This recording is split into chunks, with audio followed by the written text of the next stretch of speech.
Ethan paces back and forth in his apartment, the file on him scattered across the table.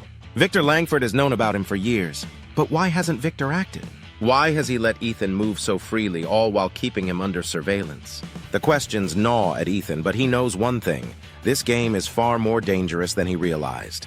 His phone buzzes again with another anonymous message. "You're not alone. Be careful." Ethan doesn't recognize the number, but the message is clear. Someone is either warning him or playing with his mind. He needs to figure out who is behind it. Ethan starts by reaching out to his contact in Langford's company. But when he tries to set up a meeting, the contact goes dark. No response. Ethan's paranoia grows. Has the contact been compromised, or are they a part of this larger scheme? He needs answers, and fast. As he prepares to take more risks, Isabella continues to reach out to him, complicating things even further. She invites Ethan to a charity event she's hosting, one where her father will also be present. Ethan knows this is a perfect opportunity to observe Victor and gather more information, but he's conflicted. Getting too close to Isabella is dangerous, but refusing her invitation could raise suspicion. At the charity event, Ethan keeps his distance from Victor, but watches him carefully. He notices Victor's interactions, his subtle glances, and the way he moves through the crowd.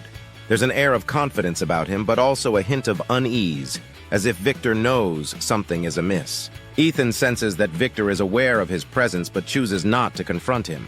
Isabella, on the other hand, is a completely different story. She's kind, gracious, and charming, effortlessly engaging with everyone at the event. Ethan can't help but admire her. But every time he looks at her, he's reminded of the conflict brewing inside him.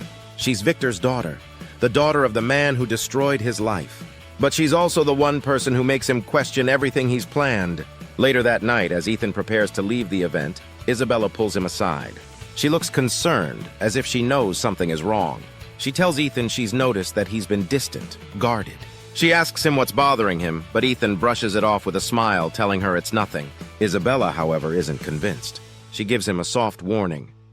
"Whatever it is you're hiding, just be careful. My father has a way of knowing things he shouldn't." Her words linger in Ethan's mind long after he leaves the event. The next day, Ethan follows a lead from the information he gathered at the event. He traces some of Victor's business deals, trying to find cracks in the empire. But just as he's closing in on a key piece of evidence, he's ambushed. Two men confront him in an alley, warning him to stay out of Victor's affairs. It's a clear message.